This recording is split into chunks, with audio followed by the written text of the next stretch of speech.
السلام عليكم ورحمة الله وبركاته. أقدم لكم اليوم تردد قناة تونس الوطنية على النايل سات النقل الحصري لمباراة الأهلي المصري والاتحاد المستيري التونسي في دوري أبطال أفريقيا، وطريقة تنزيل القناة على الريسيفر. أنا ناصر من قناة تويا فور. الرجاء دعمنا بالاشتراك في القناة وتفعيل الجرس على الكل، ولو عجبك الفيديو دوس لنا لايك ليصلك كل جديد في مجال الريسيفر والدش. دلوقتي زي ما اتعودنا مع بعض هنجيب ريموت الريسيفر عندنا، بعد كده هندور على زر مكتوب عليه منيو، بعد كده هنبدا نضغط عليه عشان تظهر لنا الايقونات دي، فاختار منها ايقونه التركيب واضغط على اوكي.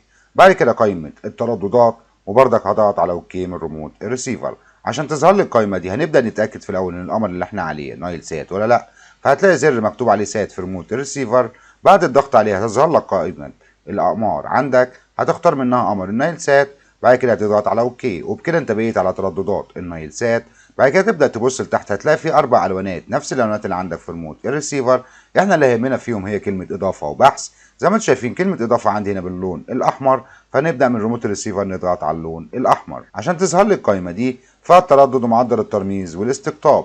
بالنسبه للتردد اللي معانا النهارده هيكون كالتالي: هيكون التردد 10872، ده بالنسبة للتردد. أما معدل الترميز فهيكون 27500، والاستقطاب بتاعها هيكون عمودي. بعد كده نبدأ نضغط على زر اوكي من ريموت الريسيفر.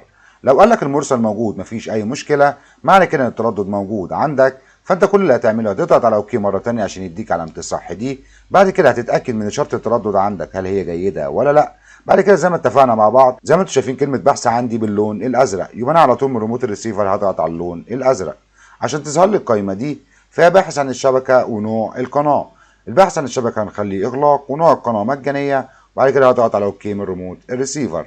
زي ما انتم شايفين كده بدا يعمل معايا باحث. في النهايه التردد ده هينزل معايا 18 قناه. بيقول لي حفظ نتيجه البحث، هاجي على كلمه نعم واضغط على اوكي. حفظ البيانات برضك هضغط على اوكي من ريموت الريسيفر.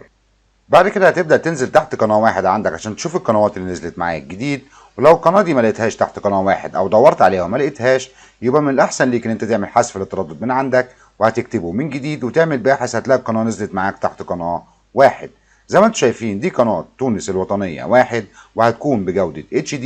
يعني لو الجهاز عندك ما بيقبلش جودة ال HD للأسف القناة مش هتنزل معاك. وإن شاء الله هبسيب لك فيديو في صندوق الوصف وكمان في التعليقات لطريقة نقل القناة دي من مكان ده لأي مكان أنت تحبه، أو حتى ترتيب قنوات النايل سات ككل.